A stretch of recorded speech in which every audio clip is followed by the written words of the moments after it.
야훼와 알라의 전쟁. 자신의 감춰지고 숨겨진 마음이 다시 부활하여 드러날 때 수행으로 다듬어진 억눌렸던 침묵의 마음은 마침내 존재 시스템을 통하여 각성이 이루어지며 족쇄에서 풀려난 해방된 마음은 존재 속 만든 자를 인식하게 된다.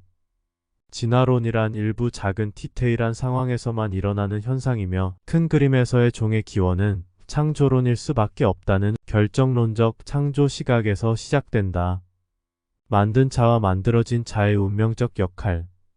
이 지점이 역사 이래로 오늘날까지 인류의 목숨까지 희생시키는 갈등과 대립의 근원적 시작점이다. 우리가 신은 죽었다라고 말할 때의 신은 유일한 창조주 한 명을 가리키는 말이며 창조주가 만든 천상의 관리자들, 즉 창조주가 만든 신 또는 천사들은 창조주의 시나리오를 성취시키는 역할을 한다. 창조주의 약육강식 시스템에서 창조주의 침묵은 인류에게는 비정하게 보이며 창조주 존재의 타당성을 인류가 삭제시키는 것은 당연한지도 모른다. 그러나 비록 창조주가 암흑의 침묵을 지속할지라도 천사들은 끊임없이 인류에 관여하고 있다는 것은 충분히 감지된다. 인간이 만들어진 이유야 여러 가지가 있을 수 있겠지만 이것을 논하기 이전에 인류는 피조물이며 끝없이 윤회하는 존재라는 사실적 확정성이 중요하다.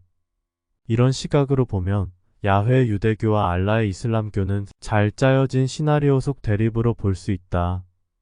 극단적으로 보면 마치 짜고 치는 고스톱판에서 막상 서로는 짜고 있는지 모르는 것과도 같다. 더 나아가 보면 알라가 야훼이며 야훼가 알라일 수도 있다. 창조주가 만든 신들의 양면성을 비추어 볼 때 더욱 그러하다. 자비로우나 가혹하며 사랑스러우나 잔인하다. 마치 인류의 본성과 참으로 닮았다.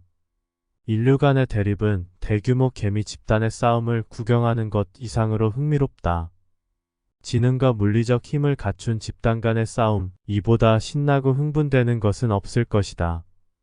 대립되는 두 집단의 경우 자신의 편이 선이라는 명분을 만들어 각자 집단의 논리를 정의롭게 포장하여 선동한다.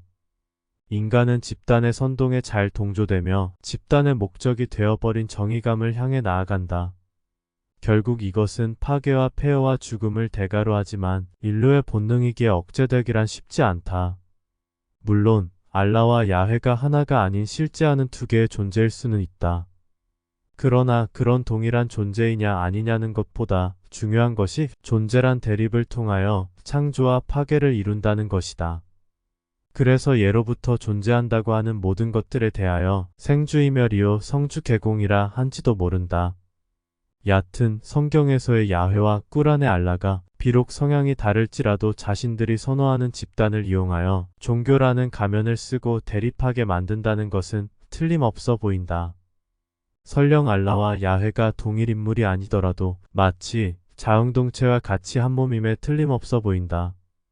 작금의 이스라엘은 성경의 마지막 예언을 향하여 제3의 성전을 짓고 종말에 이르러 예수가 재림하길 바라고 이슬람은 그 예언의 시기를 늦추려고 자신의 생존 터전을 걸고 싸우고 있다. 이러한 만든 자와 만들어진 자의 현상을 깨친 자의 시선으로 볼 때 나쁜 놈과 더 나쁜 놈 간의 대립으로 밖에는 보이지 않는다. 인류의 투쟁과 대립은 인류를 위한 것이 아니며 천상의 관리자들과 소수 엘리트들을 위한 희생에 가깝다. 개인 스스로의 싸움도 피곤하고 지쳐가는데 사회와 집단 더 나아가 국가 간의 전쟁은 참으로 인류를 피곤하게 만든다. 이런 존재 시스템은 인류가 더 이상 머무를 만한 곳이 못 된다는 생각을 하게 만든다.